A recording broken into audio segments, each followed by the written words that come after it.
প্রতিষ্ঠার 100 বছর চলছে, 100 বছর, বরং 101 বছর চলছে। কারণ হচ্ছে 1924 সালে শুরু, 2023 সালে 100 বছর হয়ে গেছে।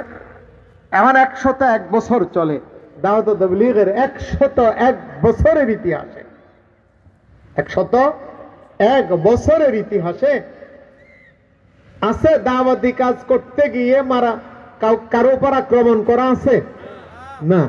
বরং আমরা ছোটকাল থেকে দেখে আসছি, কোন এলাকায় গেলে যে এলাকায় দাওয়াত ও তাবলীগকে দেখতে পারে না, মসজিদে গেলে মসজিদ থেকে গাঁটটি মেলা মেরে ফেলে দেয়, গাঁটটি পানিতে ফেলে দেয়, তারপরেও তো গালি দেয় না, তারপরেও তো কটুবাক্য বলে না, তারপরেও তো ঝগড়া করে না। করেছে কোনদিন? দাওয়াত ও তাবলীগে ইকরামুল মুসলিমিন আছে, কালেমা, নামাজ, ইলম ও জিকির, ইকরামুল মুসলিমিন, তাসবিহ নিয়া, এই 5টা পাওয়া গেলে তারপরে 6 নম্বরে তাবলীগ। 1 নম্বর কালেমা পড়ে মুসলমান হও, 2 নম্বর নামাজি হও, 3 নম্বর ইলম অর্জন করো এবং জিকির করো, ইলমের ফাজাইল তালিমের হালকা থেকে অর্জন করো, মাসাইল উলামায়ে কেরামের কাছে যাও, জিকির করো, আর ইকরামুল মুসলিমিন করো, নিয়ত সহি করো। যদি ইকরামুল মুসলিমিন মত পর্যন্ত পাওয়া যায়, এরপরে নিয়ত সহি করে তাবলীগে নামো। এখন তোমার কাছে দুইটাই নাই, কালেমা আচ্ছা পড়লা, নামাজও পড়তে দেখা গেল, ইলম ও জিকির, ইলম ও জিকিরের মধ্যে ইলমের ফাজাইল আলোচনা হয়, কিন্তু মাসাইল তো ওলামাদের কাছে যেতে হবে। এখন কো আলেমের কাছে যাচ্ছা, তাবলীগ আইছে আমগো কাছে অমুকের মাধ্যমে তমুকের মাধ্যমে।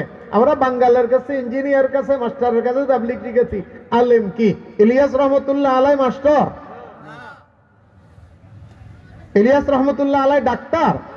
আমি মাস্টার ডাক্তারকে ছোট করে বলছি না, কিন্তু যারা বলে যে আরে আলেম দরকার নাই, তো দাওয়াত ও তাবলীগের এই প্রচলিত রূপটা কে আবিষ্কার করেছেন?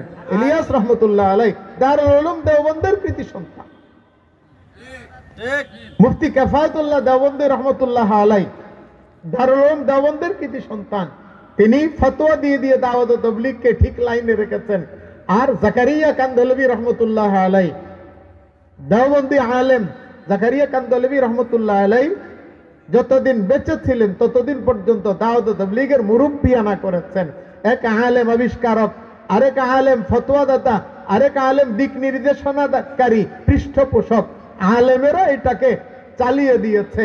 এবং এরপরে হযরতজি, এই হযরত মাওলানা ইউসুফ সাহেব রহমতুল্লাহ আলাই আলেম, এরপরে হযরতজি হযরত মাওলানা এনামুল হাসান রহমতুল্লাহ আলাই আলেম, বড় বড় আলেমেরা দাওয়াত ও তাবলীগ সামাল দিয়েছে। দাওয়াত ও তাবলীগকে অক্ষুণ্ণ রাখার জন্য আপ্রাণ চেষ্টা করেছে। মাওলানা জাইনুল আবদিন সাহেব, মাওলানা ওমর পালনপুরি সাহেব, ওনারা মাওলানা বাংলাদেশের মাওলানা আব্দুল আজিজ সাহেব, নোয়াখালীর মাওলানা মনিরুল ইসলাম সাহেব, ওনারা আলেম না? এখন আলেম থেকে দূরে সরানোর পায় তারা। যেই সংগঠন, যেই মিশন আলেম থেকে দূরে সরাবে, ওটা গোমরা গোমরা গোমরা। আলেম বাদ দিয়ে, ডাক্তার বাদ দিয়ে যেরকম চিকিৎসা চলবে না, পাইলট বাদ দিয়ে যেরকম বিমান চলবে না, ড্রাইভার বাদ দিয়ে যেরকম গাড়ি চলবে না, মাস্টার বাদ দিয়ে যেরকম স্কুল চলবে না, ইঞ্জিনিয়ার বাদ দিয়ে যেরকম বিল্ডিং বানানো চলবে না, এরকম আলেম বাদ দিয়ে দ্বীনি কোন কর্মকাণ্ড চলবে না। আলেম থেকে দূরে সরাইলে মাসাইলে ইলম কেমনে জানবে? মাসাইলে ইলম না জানলে কোনটা হক কোনটা না হক কেমনে বুঝবে, কেমনে চলবে বলেন? জানতে হবে না? আর এরপরে 4 নম্বর হলো ইকরামুল মুসলিমিন, মুসলমানের ইকরাম। মুসলমানের ইকরাম কি? ইকরামুল মুসলিমিনের নজির এরকম, একজন টয়লেটে যাবে, পানি পুরাতে গিয়েছে, আপনি তাকে তার বদনাটা ভর্তি করে দিয়ে আপনি বলবেন জাযাকাল্লাহ। আপনি তাবলীগী সাথী যদি হন, একজন নন তাবলীগী এসেছে, টয়লেটে যাবে, আপনি তার লোটাটা পানি ফুরিয়ে দিয়ে আপনি বলবেন জাযাকাল্লাহ। কেন? সে বলবে ভাই আমার লোটা তুমি ভর্তি করে দিয়েছ, তুমি কেন জাযাকাল্লাহ বলো? আমি না তোমাকে দোয়া করব?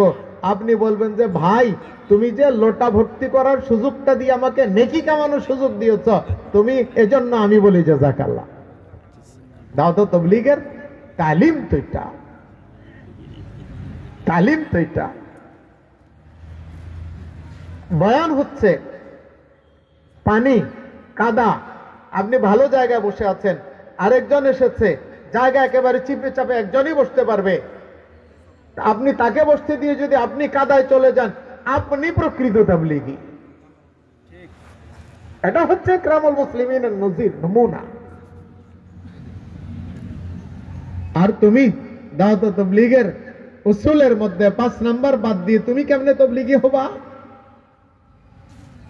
জি, ঠিক। তোমার কোন প্রোগ্রাম করতে মনে চায় তো সরকার 18 তারিখে, সরকার 18 তারিখে 11টা বাজে ওদের সাথে বসবো, 12টা বাজে তোমাদের সাথে বসবো, সিদ্ধান্ত দিয়েছে না? দিলে এরপর উভয় থেকে কথা নিয়ে একটা সুরাহার দিকে সরকার যাবে।